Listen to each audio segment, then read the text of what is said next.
Today I went to the flea market to look for some old project knives that I can fix up, and I found some and I want to share them with you. Coming right up.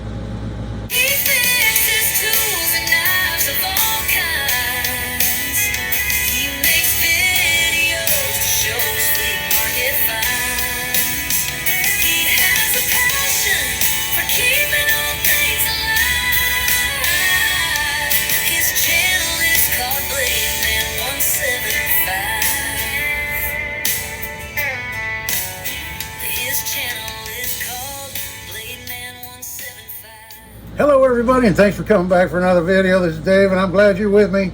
I'm out here in the shop today on a 110 to 112 degree heat index day, today and tomorrow.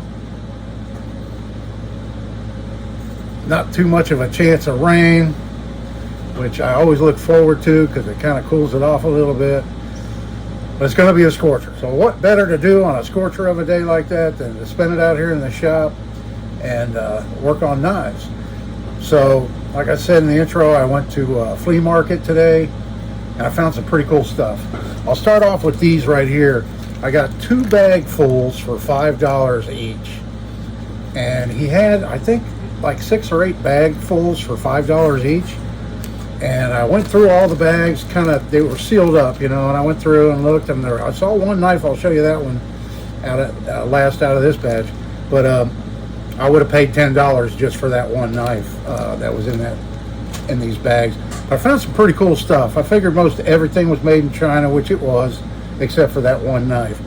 There's a bunch of these little multi-tool knives made in China, quite a few of those. This one here doesn't even have a blade on it. It has scissors, can opener, bottle opener, corkscrew, and a little screwdriver on the back. And it's got the American flag there. And then there's this one. Actually, let me start with this one right here. So this is an example of what I'm calling the old Chinese quality.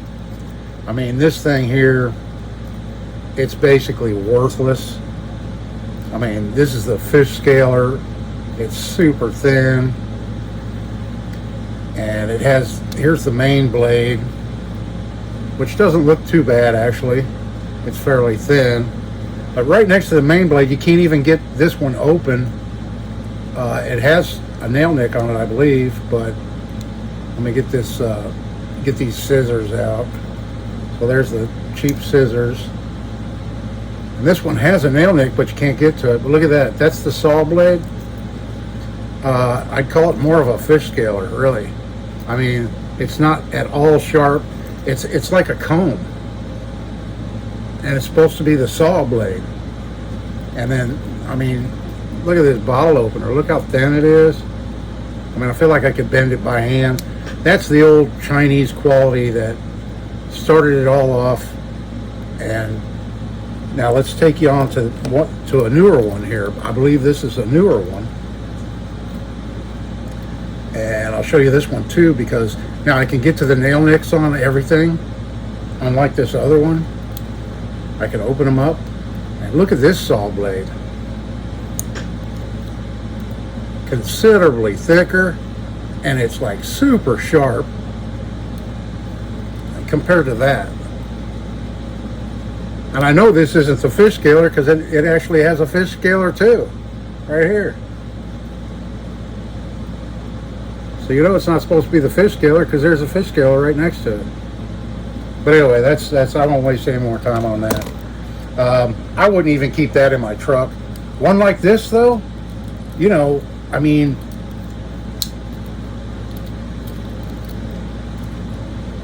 there's the main blade. It's not going to hold an edge forever, I'm sure, but get it sharp, throw it in your glove box. Who cares if you lose it or whatever? I mean, I got 50 cents each in these. So there's the scaler, hook remover. You know, it's got all that other stuff on it. It's got all these tools on the back. And it was 50 cents. Yeah, it's perfect. Just throw in a glove box, throw it in your backpack, whatever. If you lose it, it's not the end of the world. You're out 50 cents, you know what I mean?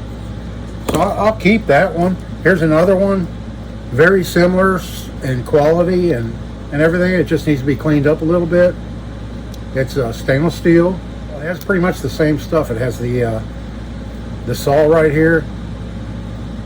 Not quite the same teeth on it, but it's very sharp. I mean, I could test this out, I'm sure. Actually, I'll test it out real quick. Here's a scrap of walnut right here. It cuts. It'll cut hardwood. It's a little loose, but hey, for 50 cents, not bad. Here's another one. There again, very similar, newer style. Pretty nice saw blade. Nice stainless steel spear point blade. This one here isn't. This one here is thinner, doesn't have as many features on it. Here's an even smaller one. And it has scissors. Ooh, this one has a broken blade on it. Yeah, the main blade broke on this one here. It's broken.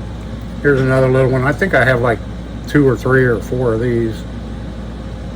Just like this little guy right here. I got this one here. What is this? Just a real cheap lock back. Quite a bit of play in it. Plastic clip. Real aggressive serrated blade there. There's another one similar, but it has a metal clip on it. And it's half serrated blade. Maxim. I think Harbor Freight sold these, didn't they? Maxim? Let me know down in the comments if you know. I think I remember reading that somewhere, that Maxim was a knife sold by Harbor Freight Tools. Those are pretty cool. Here's a little keychain, little mini lock back. Same as that other one pretty much, just smaller version. Here's a couple of these copies of SD Classic made in China knives. This one's pretty cool. Here's another one a little bit bigger. Oh, yeah, this one looks just like this one, only it's a little bit longer. That's cool. Here's one of those little keychain key knives. Harbor Freight sold. They might still sell them at Harbor Freight, I'm not sure. Those little things. I've got a few of those already. This thing here is pretty cool. Carabiner. Nice strong clip on it. And you clip it on your backpack or whatever, and you've got a little blade here. Folds out. It's got a little jimping there for your thumb. Just a little short, like a 1-inch blade. You could cut some line with it or whatever. It doesn't lock. But there's that little guy. And then we've got this one here. Is kind of cool. It has, there again, all these are made in China, and I'll show you these others here after this. It has a little pair of scissors on this side, and then on this side, so this is like a Victorinox Classic. It has that, and let's see if this is a screwdriver file. It is, so it's like the SD Classic, the Screwdriver Classic. It has the file on this side, screwdriver tip. But then look at this right here. Have you ever seen anything like that? Check this out. Nail clippers.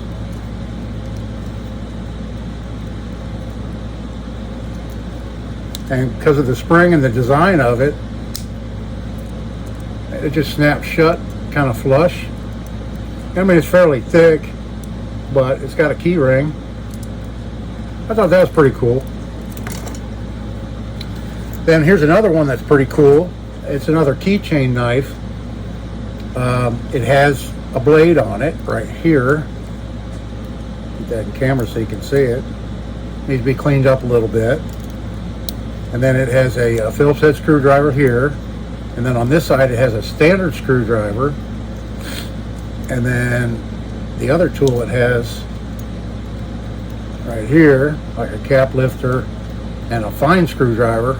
It really needs, it's pretty thick, it needs to be filed down a little bit, fixed up so that you could actually use it. But then check this out, it's got a little button here, has a light, and it actually works. 50 cents. And then check this out, just grab it here and slide it, it pops off. So now your light's portable, and you can change the batteries in it. 3 Phillips screws.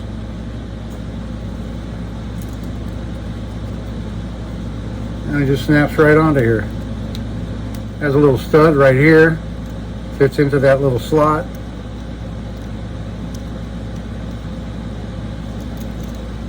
And it holds it securely in place. So that's kind of neat, that would be handy. And then a couple more to show you. I got this one here, a little hobo knife, made in China. It's a small one. It has a spoon and a fork. It's like it's all stainless construction. Has a combination bottle opener, cap lifter, blade. And then it has a main blade. Yep, it's all stainless steel.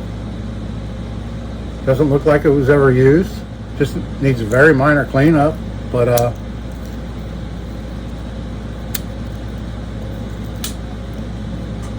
that's pretty nice. That's a pretty neat little hobo knife for 50 cents. And then last in those bags was this guy right here. This was the one that caught my eye. And I looked at it and I was like, that's not made in China. And look at this. We have a hawkbill blade. And it says high carbon steel. So this is not stainless, this is high carbon steel. And we'll open up the main blade. Check this main blade out. It's perfectly full. I don't think it's ever been used or sharpened. And we'll see if we can't get the tank stamp. There it is, Colonial, Providence, Rhode Island, USA. Has really nice action. There's the can opener, cap lifter, screwdriver, and it has a punch blade right here, and it has a small sheep's foot. There again. I mean, this is going to clean up like new almost. It's in very nice shape. And the only thing on the back is a corkscrew.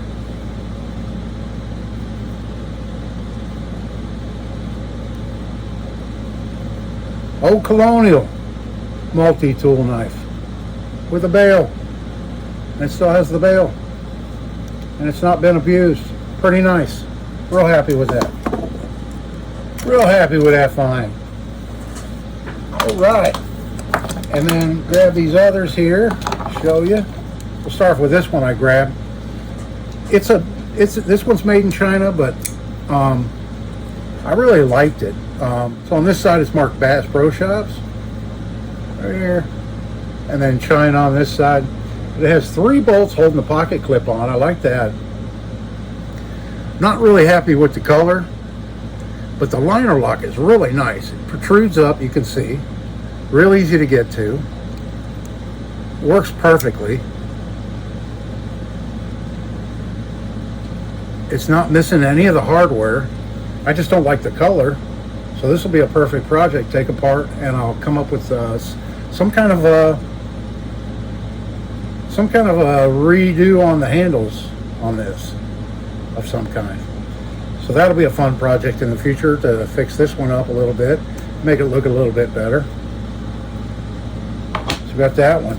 We've got this one here. This is unique. This is like an Okapi. It has the external back spring on it. But look at it. It's a, what is that, a goose? A duck? It's not a good high quality knife by any means, but I just thought it was neat. It's got a stainless steel blade with a chisel grind on it at not too terribly bad shape. Needs a good cleanup. It has some rust on it here and there and everything, but it functions fine. The retention's pretty good on the blade. You know, the spring has plenty of tension in it. I just thought it was unique. You don't come across these every day at a flea market, and for a few bucks, be a good fun cleanup project, something to work on and clean up, along with these other three. These are the three worst. Like, I need any more Camp Kings, but I got this one here, and it's the I believe it's the 56 to 88 Imperial Camp King. Yes, it is. And that's not rust on the blade, I don't believe. I believe somebody might have coated this with something, or it might be some old wax or something somebody put on it. I don't know, but we're going to clean this one up and see. It's missing the bail, so we'll make a bail for this, no problem. If you haven't seen my bail making video, check that one out. I have a video just on making bails. There's the punch blade. It's a little rusty, but yeah, I think this one's going to clean up real nice. Oh, Camp King. I have a number of these. Here's another camp knife, but this one was made in Ireland. It's not a Camp King, it's a camp knife. It's marked. The blade's in pretty good shape, and it says Republic of Ireland on the blade. Right there, maybe you can see Ireland, Republic of Ireland.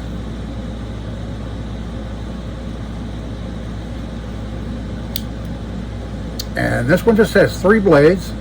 It doesn't have a punch blade. It has this funky looking cap lifter screwdriver that's maybe been used a little bit. It looks pretty rounded over. And then it has this old style can opener. See if I can get this one open.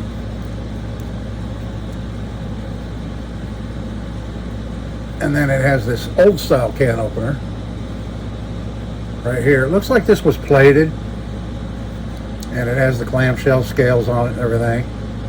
But I thought this one will be. This one actually does have its original bail for it, and just needs a good cleanup and repaint job, and it'll look really nice again. Then I have this one here, a Stockman. That's very rusty. You can't make out the. Let's see if I can get it open. You can't make out any tank stamp on the main blade, but just looking at it, I can tell it's a Colonial and carbon steel blade Colonial. So yeah, I can tell this is a Colonial by the patent number right here on the spay blade, and that patent number right there was issued to Antonio Paolantonio in Providence, Rhode Island, of the Colonial Knife Company. And it's for these style handle scales. That was issued to him. He applied for it back in 1965, I believe it was. So this will be a good cleanup project.